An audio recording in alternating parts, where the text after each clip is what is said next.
in today's video I'll be sharing with you a nail art created using the gel brush from Modelones. So you get a set of 36 gel brush, but I'll only be using few of them just because it's gonna be hard to use all of them. So I will be just creating a quick spring nail art using these gel brushes.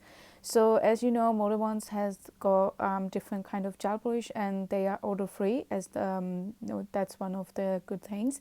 And you get a little manual where they state how you can apply gel brush, how you can remove some quick question answers, and also a booklet where you can find most of their products, and also their formula details, so that if in case you're allergic to something, you can actually check the booklet and see if these products are suitable for you or not.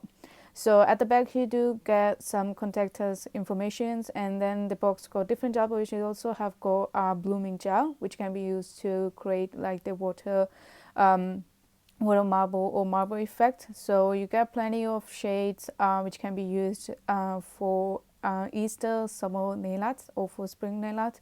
And I also used one on my own nails, so I used the shade this one, and you can see that it looks really pretty. Like the coverage is pretty good, the quality is pretty good. So I will be leaving you with the video, so I hope you enjoy.